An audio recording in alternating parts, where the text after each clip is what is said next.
Solar থেকে proper output পাওয়ার জন্য solar panel রক্ষণাবেক্ষণ অত্যন্ত গুরুত্বপূর্ণ বিষয়। তো আজকের ভিডিওটি আমি আপনাদের এটাই দেখাবো। সম্পূর্ণ ভিডিওটি না টেনে দেখুন, তাহলে বিস্তারিত বুঝতে পারবেন। তো প্রথমে আপনারা যেটা করবেন, সোলার প্যানেলের উপর থেকে যেহেতু রোদের মাধ্যমে ওয়াটটা সাপ্লাই হয়, তো আপনারা যেটা করবেন, প্যানেলটা সুন্দর করে পরিষ্কার করে দিবেন যাতে ধুলোবালি জমে না থাকে। এর পরবর্তীতে আপনারা কানেকশনগুলো পুনরায় চেক করে নেবেন। যেহেতু এটা আমার MC4 কানেক্টর দ্বারা কানেকশন করা, এক্ষেত্রে হচ্ছে এটা চেক করার তো একটা প্রয়োজন নাই, এটা হচ্ছে একুরেট থাকবে।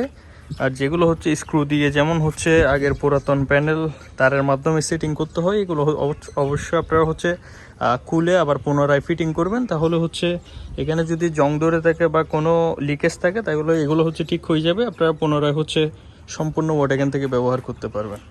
তো এখন এটা আমি উল্টে আপনাদের দেখাবো। এই যে এটা হচ্ছে জংশন বক্স, হচ্ছে এটা আমি খুলবো।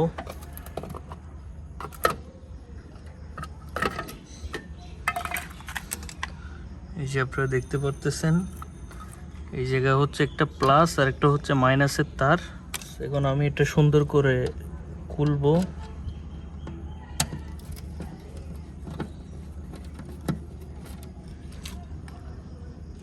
এর পরবর্তীতে একটা প্লাস দিয়ে এখানে সুন্দর করে টাইট করে দিব। এরপর এটা আমি আবার পুনরায় ফিটিং করে দিব।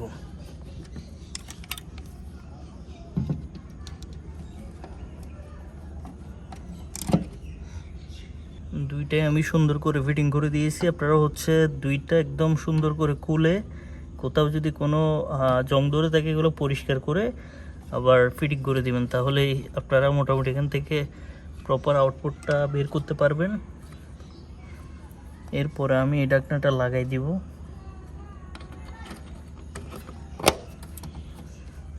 এইভাবে করে আমি দুইটাই সুন্দর করে ফিটিং করে দিয়েছি। আর বড় এটা কিছুই করা লাগবে না, এটা যেহেতু MC4 কানেক্টর দ্বারা কানেকশন করা, এখানে কোনো লিকেজ হওয়ার কোনো চান্স নাই। এখন আমি নিচে গিয়ে আপনাদের দেখাবো। এরপর আপনারা যেটা করবেন, কন্ট্রোলার যদি স্ক্রু দেওয়া থাকে এগুলো সুন্দর করে আপনারা টাইট করে নেবেন। যেহেতু আমি এটা কিছুদিন আগে ফিটিং করছি, তো এখন করার প্রয়োজন নাই। তারপরে যেহেতু এগুলো হচ্ছে অনেক দিন ধরে লাগানো থাকবে অবশ্যই, তো এগুলো হচ্ছে সুন্দর করে টাইট করে দিবেন। দরকার পড়লে একটু করে লুজ দিয়ে আবার টাইট করবেন, কারণ অনেক দিন পুরাতন হয়ে থাকলে এই যে জং ধরে যেতে পারে, যার কারণে হচ্ছে আপনার আউটপুট হচ্ছে কমে যায়। ঠিক আছে, তো আমার যেহেতু কন্ট্রোলার দুইটা, আমি দুইটাই করে নিব।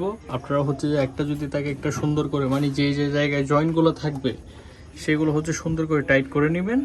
তাহলে হচ্ছে আর লিকেজ হওয়ার কোনো থাকবে না। প্রপার আউটপুটটা হচ্ছে আপনার কন্ট্রোলারের মাধ্যমে আপনার ব্যাটারিতে চলে যাবে।